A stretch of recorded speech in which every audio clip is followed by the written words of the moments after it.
Hello friends, welcome back to Surabhi की पाठशाला। आज की इस वीडियो में हम पढ़ने वाले हैं बैरियर्स टू कम्युनिकेशन का फिजिकल बैरियर। फिजिकल बैरियर में आता है फिजियोलॉजिकल और इंटरनल बैरियर एंड एनवायरमेंटल और एक्सटर्नल बैरियर। उससे पहले हम ये देख लेते हैं कि बैरियर्स टू इफेक्टिव कम्युनिकेशन होते क्या हैं। कम्युनिकेशन इफ़ेक्टिव होनी बहुत ज़रूरी है किसी भी ऑर्गेनाइजेशन में, बट कुछ ऐसी हर्डल्स आती हैं, कुछ ऐसे बैरियर्स होते हैं जो हमारी कम्युनिकेशन को, गुड कम्युनिकेशन को हैम्पर कर देती हैं। So sometimes the message sent by sender does not reach the receiver in the same manner as expected by the sender. Misinterpretation sometimes may cause misunderstanding. So misinterpretations हो जाती हैं, misunderstanding होती है, जिसकी वजह से these are the hurdles in the way of communication which are known as barriers to effective communication। इसके जितने भी टाइप्स ऑफ बैरियर्स हैं वो मैं पहले भी वीडियोस में डिस्कस कर चुकी हूँ, तो आप चैनल पर देख सकते हो। आज मैं आपके साथ डिस्कस करने वाली हूँ फिजिकल बैरियर्स ऑफ कम्युनिकेशन, जिसमें सबसे पहला है physiological barrier. So let's start. This is also called as internal barrier. जो हमारे इंटरनल बैरियर्स होते हैं उसको फिजियोलॉजिकल बैरियर्स भी कहते हैं।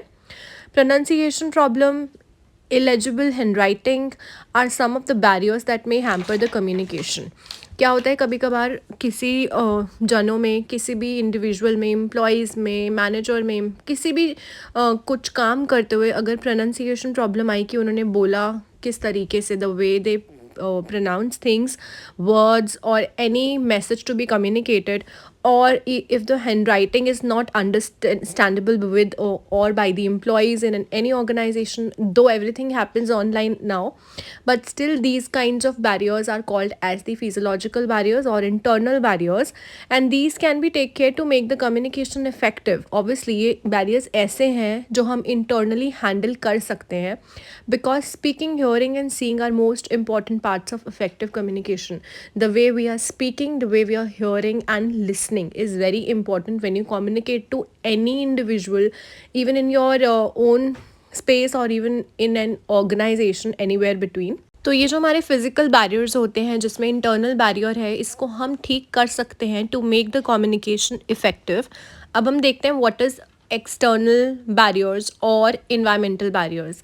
राइट, इन्वायरमेंटल बैरियर्स को हम एक्सटर्नल बैरियर्स भी कह सकते हैं, जो कि इतने ज़्यादा हमारे कंट्रोल में नहीं होते। We can just take steps to improve it, but we can not control it completely.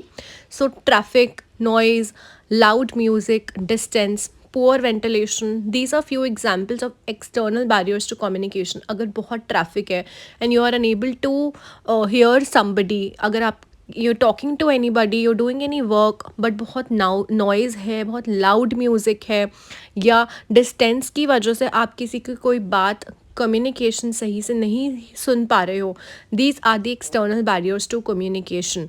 तो इसको हम ऐसे इजीली ठीक नहीं कर सकते ना। ट्रैफिक को आप, you can not stop traffic, you can not stop noise या loud music if it is in not in your hands। These are those disturbances which can be occurred or which occurs due to physical surroundings and natural features of the world।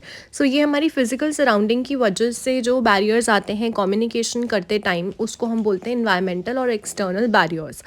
So there are 4 distractions in the physical barriers। physical मतलब internal external दोनों included है। 4 barriers, 4 distractions क्या है? The competing stimulus, environmental stress, subjective stress, ignorance about the medium.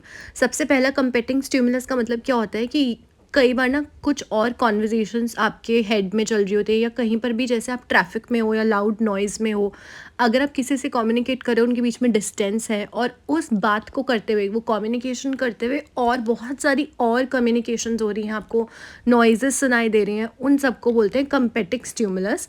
Next is environmental stress, जो कि normal हमारी environment की वजह से होता है। Third is subjective stress. Subjective stress can be internal.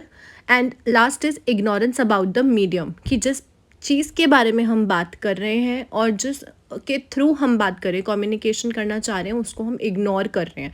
So these are the 4 distractions in the communication. So I hope with this video आपको ये physical barriers to communication clear हो गया होगा। मैंने इससे पहले और भी बैरियर्स टू कम्युनिकेशन डाला है, आप चैनल पर देख सकते हो। Thank you for watching.